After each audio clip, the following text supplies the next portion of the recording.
Pronominal suffixes on masculine singular nouns. So, this is our first set. Let us look at what the pronominal suffixes are. Most of them are the same as what we had with le. So the first one is o, which is the same. I should put it a little higher. Need my space. So this is the same. We had lo, right? So lo for the pronominal one, or for the with lamed, and o is what goes on the end of a singular noun, like suso. The feminine 3fs, third feminine singular, is a with the mapik. Just like with the lamed, we have la. That's the same. The next one, 2ms, is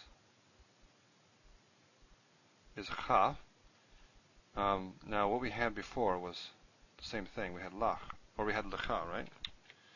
This one's lecha. Now when you add a noun on here, this will be a silent shava. It'll be sus cha. This was lecha, but the ending is the same. And then we have eich. Oh, I wrote that kind of backwards, but eich. Now this one is different, because what we had before was lach. Oops. So we have a change in the helping vowel. It goes from a to a. So the tere is what's new. Eich. And then we have e. So actually let me do this in green. Let's circle this one, because that one's new. Or that one, it's not radically new. You can see you still got the ch at the end. It's just this helping vowel is new. Okay, let's go over to the plural. We have in the plural the pronominal suffix, the plural pronominal suffix, masculine third person one, is am. Now what we had, it was lahem, if you remember. Lahem. But I think I mentioned that with b, the hay can drop and you get bam. So with b you can get bam. Well, the same thing here. Sus, you drop the hay and you get sam. So susam. Susam, and then an. So the pronominal suffixes in the third person are a little simpler because they drop the hay. Instead of hem and hen, it's and an, or ahem, ahen. It's and an. These are the same. No change there. So we had hem. We stay with hem. Doop, doop, doop, doop. Okay, and so be sus chem. And before we had lachem. And similarly we have hen. And this just marks the end of the syllable. Sus chen, like lachen. And last one, enu. Now this one's different again. This one is like this one. The 1CP is like the 2FS. We have this A there. What we had before was, if you remember, lanu. Lanu, now it's enu. So the tere, and let me circle that one as well. The differences between the pronominal suffixes on lamed and the pronominal suffixes on masculine singular nouns are chiefly these two things. We have the tere. That's the prominent feature there. It's the helping vowel that has changed, so it sounds different. The other minor change here is you drop the hay in these two. So, what else do I want to say here? Well, let's look at this in printing. So we have o, a, cha, eich. Again, this is the one that's different because of this. Maybe I should just underline that. Or highlight this here. Eich, e, that's the same. An, we drop the hay, but it's not a big deal. Chem, chen, and then again, it's the helping vowel there.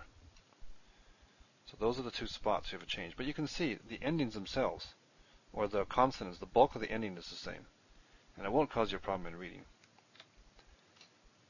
So here they are again. You can see, I've put up here, if you can see the darkened form, this is lo, la, lecha, lach, li. So lach as opposed to eich, lanu as opposed to enu. And here we have lahem as opposed to sus am, sus would go here, lahen, sus an. So that's what's different. This is the major difference. This is a less important difference. And here we have now the pronominal suffixes on the paradigm verb sus. So suso, susa, suscha, susech, susi, susam, susan, suschem, suschen, susenu. And again, this is where it's going to sound different because of the A there. So what we had there before was lach, and so we don't have susach, we have susech, and we don't have susanu, we have susenu. Okay. I guess one other thing I should say is that occasionally you'll have an alternate form here for him or his, the 3FS or the 3MS, third masculine singular. You'll sometimes get who.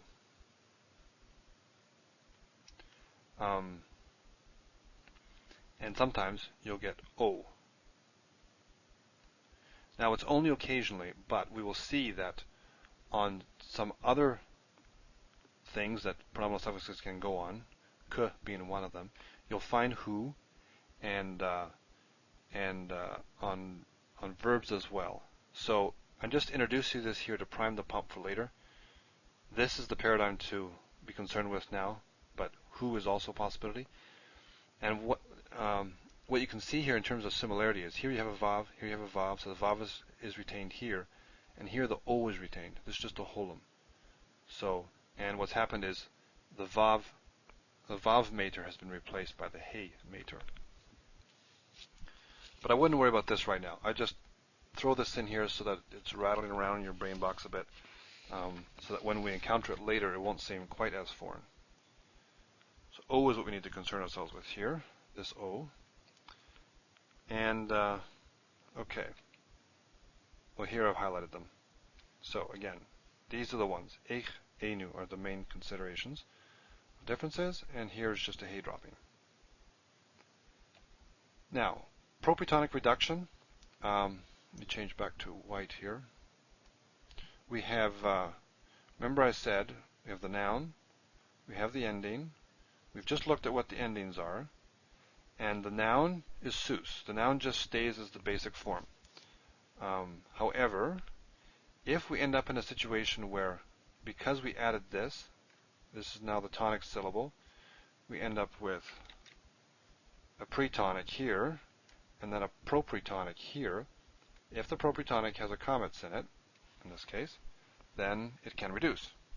So this is the same as we had before. We added, remember, plural endings, im, onto nouns, and you would get propretonic reduction.